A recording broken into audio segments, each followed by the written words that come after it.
നമ്മളോട് പറഞ്ഞിട്ടില്ല. ഞങ്ങൾ ഈ മക്കളെ പിന്നെ സ്റ്റേഷനിലുണ്ടായിരുന്നു, അവിടെ പോയിട്ട് അവർക്ക് ജാമ്യം എടുക്കാനുള്ള സംവിധാനങ്ങൾ ഉണ്ടാക്കിയിരുന്നു. അന്നേരം പുറത്തുള്ള ഒരാൾ വന്നിട്ടാണ് ഞങ്ങളോട് പറയുന്നത്, നിങ്ങളെ പിന്നെ പോസ്റ്റുമ്മൽ ഒരു കയറിയിട്ട് കറണ്ട് കട്ട് ചെയ്യുന്നുണ്ടോ, ഒന്ന് പോയിട്ട് പറഞ്ഞാൽ ചെയ്യണ്ടെന്ന് പറയാൻ പറഞ്ഞു. അന്നേരം ഞാൻ പോയി പറഞ്ഞു കുറേ പേരോട്, പിന്നെ നിങ്ങൾ അങ്ങനെ ചെയ്യരുത്, ഞങ്ങൾക്ക് ബുദ്ധിമുട്ടുണ്ട്. പിന്നെ നിങ്ങളെ ഇവരെ പിന്നെ റസാക്കിൻ്റെ പേരിലാണല്ലോ ഈ കറണ്ട് ഉള്ളത്. അപ്പോൾ അത് നിങ്ങൾ പിന്നെ അജ്മലിനോട് എന്തെങ്കിലും ദേഷ്യം ഉണ്ടെങ്കിൽ ഞങ്ങളോട് അത് കാണിക്കരുത് എന്നൊക്കെ പലവട്ടം ഞങ്ങൾ ആവർത്തിച്ചു. പിന്നെ ഞാൻ ചെന്നിട്ട് പറഞ്ഞു പിതാവാണല്ലേ?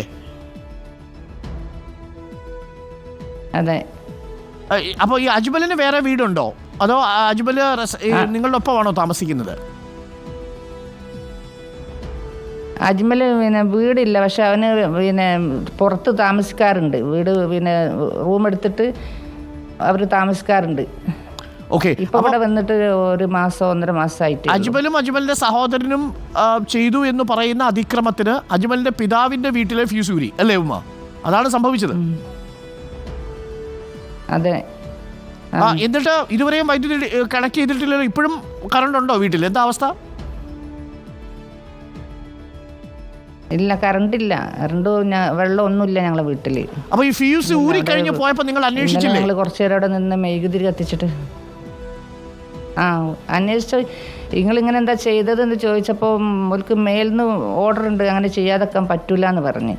പിന്നെ ഞാൻ പറഞ്ഞു, നിങ്ങൾക്ക് എന്ത് ഓർഡറാണെന്ന് വെച്ചാൽ കാണിക്കണം എന്ന് പറഞ്ഞപ്പോൾ നമ്മളെ വീടിൻ്റെ ഭിത്തിയിലൊരു 2 പേപ്പർ ഒട്ടിച്ചിട്ടുണ്ട്, അത് ഒട്ടിച്ച് പോകുമ്പോൾ ഒപ്പിട്ട് കൊടുക്കാൻ പറഞ്ഞ്. അന്നേരം അത് ഒപ്പിട്ട് തരില്ല എന്ന് പറഞ്ഞ്. അങ്ങനെ ഒരുപാട് ഞങ്ങൾ പറഞ്ഞു, നിങ്ങൾ ചെയ്യരുത് ഊരരുത് എന്ന് പറഞ്ഞിട്ട് നമ്മളൊരു തമാശ ആക്കുന്ന രൂപത്തിലാണ് ഓല് നമ്മളെ പെരുമാറിയത്. ആരൊക്കെ വീട്ടിലുണ്ടുമ്മ? ഓൽക്ക് എന്തോ ഒരു വലിയൊരു വിജയം കിട്ടിയ മാതിരി വന്നിട്ടാണ് ഓൽ ചെയ്യുന്നത്. വീട്ടിൽ ഞാനും ഭർത്താവും മാത്രമേ ഇപ്പോൾ ഉള്ളൂ. ഓക്കെ. ഈ അവരോട് പറഞ്ഞപ്പോൾ അവർ വളരെ തമാശയായിട്ട് കാണിച്ചു അല്ലേ? തമാശ ആയിട്ട് തന്നെയാണ്. അതിലൊരുത്തന് ഒരു ഓഫീസർ എന്തോ ഒരു നല്ല വ്യക്തിവൈരാഗ്യം വെച്ചിട്ടാണ് പെരുമാറിയത് നമ്മളോട്. ഞാനും മറ്റൊരു ഓഫീസറോട് സംസാരിക്കുമ്പോൾ നീ അതൊന്നും നോക്കണ്ട, എന്തെങ്കിലും ആയിക്കോട്ടെ എന്ന് പറഞ്ഞിട്ടാണ് അയാൾ പോയത്. ഒരാൾ നല്ലവണ്ണം ഒന്നും ഞങ്ങൾക്ക് ഇങ്ങനെ ഓർഡറിലോടാണ്ട് ചെയ്ത് പിന്നെ പറ്റാത്തതുകൊണ്ടാണ് ഒരാൾ ഞങ്ങളോട് സംസാരിച്ച്, മറ്റൊരാൾ നല്ലോണം കഠിനമായിട്ടുള്ള ഒരു പിന്നെ ദേഷ്യത്തിലും പരിഹാസത്തിലുമാണ് ചെയ്തത്. ഈ അജ്മലിന്റെ വാപ്പ ഇപ്പോൾ ആശുപത്രിയിലാണ്. എന്താ ബുദ്ധിമുട്ട്?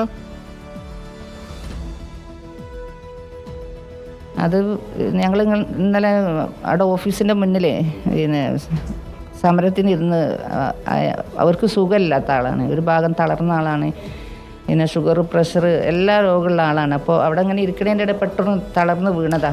ഉമ്മയ്ക്ക് ഇത് കാണുന്ന നമ്മുടെ KSEB മന്ത്രിയോട് എന്താ പറയാനുള്ളത്? ഞങ്ങൾ മന്ത്രിയെ ബന്ധപ്പെടുന്നുണ്ട്. എന്താണ് മന്ത്രിയോട് പറയാനുള്ളത്?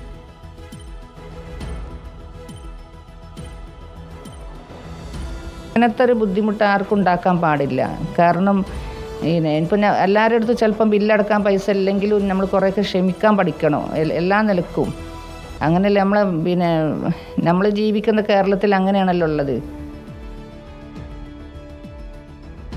ബില്ലടിച്ചിട്ടില്ലേലും ഫീസ് ഊരി കൊണ്ടുപോവുക, അത് നമ്മളെ വീട്ടിൻ്റെ ഉള്ള മീറ്ററിൻ്റെ അടുത്ത് നിന്നാണെങ്കിൽ നമുക്കൊരു പ്രശ്നമില്ല. പക്ഷേ കാൽമെന്നൊക്കെ കട്ട് ചെയ്ത് കൊണ്ടുപോകുക എന്ന് പറയുമ്പോൾ എത്ര വലിയൊരു അപരാധം ചെയ്യണം ആ വ്യക്തി. അങ്ങനൊന്നും ഞങ്ങൾ ഓരോട് ചെയ്തില്ല, എൻ്റെ മക്കളും ചെയ്തിട്ടില്ല. പോസ്റ്റിൽ നിന്നാ. അതായത് ഫ്യൂസ് ഊരുകയല്ല ചെയ്തത്, പോസ്റ്റിൽ നിന്നുള്ള വൈദ്യുതി കണക്ഷൻ തന്നെ വിച്ഛേദിച്ചു. ആദ്യം അങ്ങനെ തന്നെ ചെയ്ത്. ആദ്യം പോലെ വീട്ടിൽ നിന്നല്ല ചെയ്ത്, പോസ്റ്റ്മെന്നാണ് ഫസ്റ്റത്തും ചെയ്ത്. ബില്ലടച്ചതിന് ശേഷവും പോസ്റ്റിൽ നിന്ന് വൈദ്യുതി ബന്ധം വിച്ഛേദിച്ചു. പ്രിയപ്പെട്ട പ്രേക്ഷകരെ, നിങ്ങളിത് കേൾക്കുക, മിനിസ്റ്റർ ഇത് കാണുന്നുണ്ടെങ്കിൽ കാണുക. ഇതിൽ എന്ത് അധികാരമാണ് KSEBക്ക് കൊടുത്തത് എന്നാണ് നമുക്കറിയേണ്ടത്. ഈ വിഷയം റിപ്പോർട്ടർ ടേക്കപ്പ് ചെയ്യുകയാണ്. എന്തായാലും അതിനൊരു അന്ത്യം കണ്ടിട്ടേ നമ്മൾ നടങ്ങത്തുള്ളൂ. ഒരു കാര്യം കൂടി ഉമ്മ, ഈ വൈദ്യുതി ഇല്ലാത്തതുകൊണ്ട് ഇപ്പോൾ നേരിടുന്ന ബുദ്ധിമുട്ടുകൾ എന്തൊക്കെയാണ്? വീട്ടിൽ ഒരു കാര്യവും നടക്കുന്നില്ല, വെള്ളമടിക്കാൻ പോലും പറ്റാത്ത സാഹചര്യം, ആരോഗ്യസ്ഥിതി മോശമായ വാപ്പ, അങ്ങനെ ഒരുപാട് പ്രശ്നങ്ങളുണ്ടെന്നാണ് ഞാൻ മനസ്സിലാക്കുന്നത്. ഉമ്മ,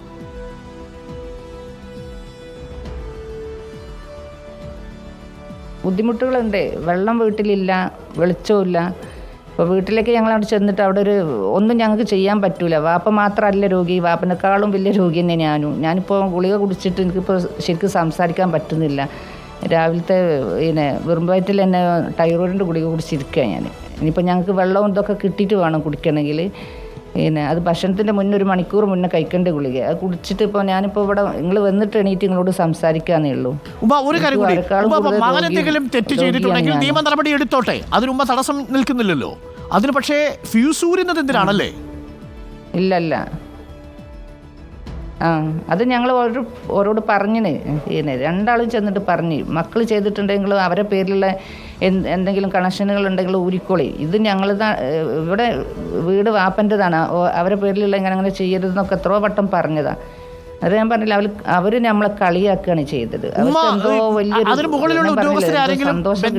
ശ്രമിച്ചോ? ഇപ്പോൾ വന്ന് കണക്ഷൻ കട്ട് ചെയ്ത ഉദ്യോഗസ്ഥരുടെ മേളിൽ അസിസ്റ്റന്റ് എഞ്ചിനീയറെയോ അവിടുത്തെ എക്സിക്യൂട്ടീവ് എഞ്ചിനീയറെയോ ആരെങ്കിലും ബന്ധപ്പെടാൻ ശ്രമിച്ചിരുന്നോ? ഇല്ല, അതിനൊരു സമയം വരെ ഞങ്ങൾക്ക് കിട്ടിയിട്ടില്ല. അപ്പോൾ ഈ വൈദ്യുതി ബന്ധം പുനഃസ്ഥാപിക്കുക എന്നത് മാത്രമാണോ ആവശ്യം? ഇതിനെതിരെ ഈ നടപടിയുമായിട്ട് മുന്നോട്ട് പോയ ഉദ്യോഗസ്ഥർക്കെതിരെ നടപടി വേണമെന്നും ഇപ്പോൾ ഉമ്മ ആവശ്യപ്പെടുന്നില്ലേ? ആവശ്യപ്പെടുന്നുണ്ട്. ഇനി ഇത് വേറൊരാളോട് എന്നെ അവർ ഉപദ്രവിച്ചിട്ടുണ്ട്, അതിനും എനിക്ക് നടപടി കിട്ടണം. ഇനി വേറൊരാളോടും ഇവരിത് ചെയ്യരുത് അല്ലേ ഉമ്മ? അതെ, ആരോടും ചെയ്യരുത്. ഇപ്പം നമ്മളിത് ഇങ്ങനെ എത്ര അടക്കുന്ന ഒരു വ്യക്തികളായിട്ട് ഓടി ഇങ്ങനെ നമ്മളോട് ചെയ്തു. അപ്പോൾ തീരെ അടക്കാൻ പറ്റാത്തവർക്ക് ഈ കറണ്ടൊക്കെ ഉപയോഗിക്കണ്ടേ? ഉപയോഗിക്കേണ്ടതല്ലേ?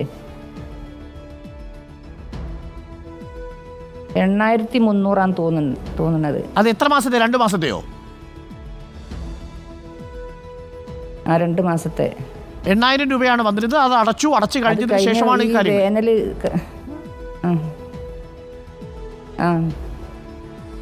ഓക്കെ ഉമ്മ, എന്തായാലും ഭക്ഷണമൊക്കെ കഴിക്കുക. എനിക്ക് തോന്നുന്നു ബുദ്ധിമുട്ടുണ്ടാവാതെ ഇന്ന് തന്നെ ഒരു പക്ഷേ വൈദ്യുതി ബന്ധം പുനഃസ്ഥാപിക്കുമെന്നാണ് നമ്മുടെ പ്രതീക്ഷ. നമ്മൾ വൈദ്യുതി വകുപ്പ് മന്ത്രിയെ ശ്രമിച്ചുകൊണ്ടിരിക്കുകയാണ്. ടെലിഫോൺ ലൈനിൽ അദ്ദേഹത്തെ കിട്ടിയാൽ ഞങ്ങൾ ഒരിക്കൽ കൂടി ഉമ്മയുടെ അടുത്തേക്ക് വരാം. ഉമ്മയോട് വൈദ്യുതി വകുപ്പ് മന്ത്രി തന്നെ നേരിട്ട് സംസാരിക്കുമെന്നാണ് ഞാൻ കരുതുന്നത്.